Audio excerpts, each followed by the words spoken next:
Carolina Panthers fans, I have been sitting here thinking about this team, and honestly, the tension building up toward training camp feels like a pressure cooker waiting to explode. Today, some news surfaced that could fundamentally change how our front office handles the next few months. Everyone is looking at the quarterback position, but there is a massive shift happening elsewhere that absolutely nobody is talking about yet. The more details come out, the harder it is to ignore the real priority here.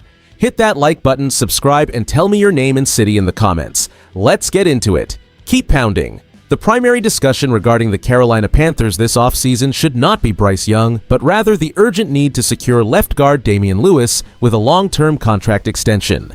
Since signing his initial 4-year, $53 million deal, Lewis has become the ultimate anchor of our offensive line, having missed only 2 games while providing consistent high-level protection that keeps our pocket clean. As Carolina Panthers fans, we truly value his reliability because he is the cornerstone piece needed for the development of our future franchise left tackle, Monroe Freeling. Here is where it gets interesting because ESPN recently suggested the front office should focus on Bryce Young, despite admitting they are not in a hurry to pay him until his production improves. Let's be real, focusing on Young right now is premature, whereas Lewis is currently playing with 0 guaranteed money remaining on his deal. That matters because a player of his caliber at age 29 deserves security, especially after providing such stability in the trenches. The reported framework for a potential deal sits around 2 years and $30 million, mirroring the structure seen with top-tier guards across the league. Now here's the thing, our fan base is feeling uneasy about the prospect of losing a veteran leader who has proven his worth repeatedly. We want to see the front office reward the guys who are already holding the line and proving they belong here for the long haul. And honestly, it is time to stop waiting and get this done before training camp kicks off on July 24th. With Ben Johnson running the show in Chicago and coaching changes rippling across the NFL, we need to maintain our identity by keeping our core talent in-house. We must prioritize consistency to finally turn this culture around. Keep pounding. The path to this moment started when our front office shifted its philosophy toward building a massive wall in front of Bryce Young, a move that made Damian Lewis a cornerstone piece almost overnight. When we look at the financials, Lewis is playing on a 4-year deal worth $53 million, but he has 0 guaranteed money left, which is essentially a death sentence for long-term job security in this league. That matters because history reminds us of past interior linemen who played at a high level only to leave due to salary cap mismanagement, a mistake we cannot afford to repeat. Let's be real. While the media obsesses over a quarterback extension, our coaching staff knows that offensive success starts in the trenches, and they are likely worried about losing a veteran anchor who has missed only 2 games since joining our roster. Here is where it gets interesting, as front offices usually start these negotiations when the guarantees vanish to avoid a late-season holdout or free agency exit. Behind closed doors, the decision-makers are calculating if Lewis can maintain this physical play as he enters his 30s, but his leadership in the locker room is irreplaceable. Now here's the thing. We have seen other organizations gamble on younger prospects while ignoring established veterans, and it rarely ends well for the team chemistry.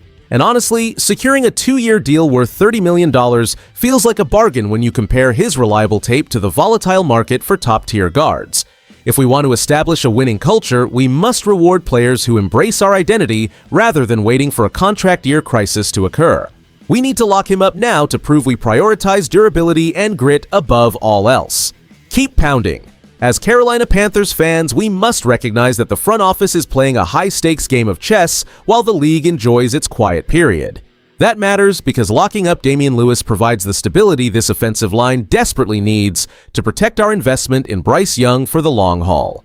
Here is where it gets interesting regarding our salary cap management.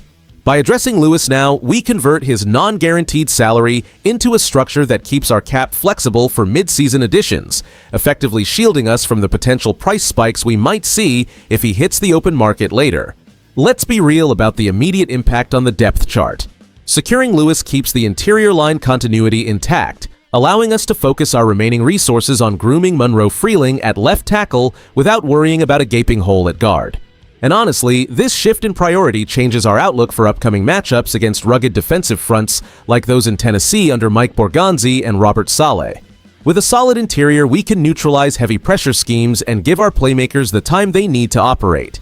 Now, here's the thing about our divisional standing. The NFC South is a slugfest, and outlasting rivals like the Kellen Moore-led Saints requires winning the battle in the trenches every single Sunday. If we solidify this line today, we increase our floor significantly, giving us a much clearer path to pushing for a playoff spot rather than chasing ghosts in the backfield. By choosing long-term reliability over flashy quarterback extensions, we are building a foundation that wins games in the mud and the rain. It is time to secure our foundation and keep our focus on the trenches because championships are won in the interior. Keep pounding. On one side, locking Damian Lewis into an extension right now makes perfect sense because it secures a cornerstone piece for our offensive line at a predictable price before the market inflates further. By rewarding a consistent veteran who has zero guaranteed money left, the front office would send a clear message that hard work and reliability are the standards for this franchise. That matters because stability in the trenches is the only way to evaluate our skill players properly as we build for the future. But on the other side, the risk involves tying up significant cap space in a veteran lineman who is approaching 30, especially when the team has massive financial questions looming at the quarterback position. Here is where it gets interesting because national analysts from ESPN to NFL Network are questioning why we would rush to extend a guard while the signal caller remains a total enigma. They argue that teams like the Titans under Mike Borgonzi or the Patriots under Mike Vrabel prioritize flexibility above all else during these developmental years. Let's be real, the media thinks we are misallocating our resources by focusing on the interior line, rather than finding out if Bryce Young is truly the guy. Now, here's the thing. I see it differently. Personally, I think we have enough evidence to know exactly what Lewis brings to the table, whereas Young is still a gamble. Providing our line with continuity allows the entire offense to function at a higher level, regardless of who is taking the snap. If we want to establish a culture of toughness and excellence in Charlotte, we have to pay the guys who show up every single Sunday ready to dominate. We need to lock Lewis down now and keep pounding. Ultimately, this strategic shift in contract priorities reflects a major transition in the direction of the Carolina Panthers franchise. We are finally moving away from reactionary spending and toward building a sustainable foundation in the trenches. That matters because the most successful teams in the league are built from the inside out, providing stability that allows developing players like Monroe Freeling to thrive. Let's be real. While everyone is obsessed with the quarterback drama, securing a veteran like Damian Lewis for the long haul is the move that actually wins games in this league. Heading into training camp, we should feel optimistic but grounded. We have a front office that seems focused on rewarding consistent high-level performance rather than paying for potential alone, which is a massive win for our salary cap health. Here is where it gets interesting, as this approach suggests the organization is prioritizing immediate physical dominance over long-term question marks. And honestly, this stability is exactly what we need as we navigate a competitive NFC South. Now here's the thing. You cannot win if you are constantly churning your best linemen, and locking up a proven veteran ensures the offensive line remains a true strength for the next several seasons. With the rest of the league evolving rapidly, from Ben Johnson taking over in Chicago to the new coaching regimes across the country, Carolina needs to establish an identity that opposing defenses fear. It is all about establishing a culture where the gritty, dependable players get the security they deserve. I want to know your thoughts on this strategy, so let me know in the comments. Do you agree that the front office should pause all extension talks for Bryce Young until he proves himself this season? If you enjoyed the video, do not forget to like it and subscribe to the channel. Keep pounding.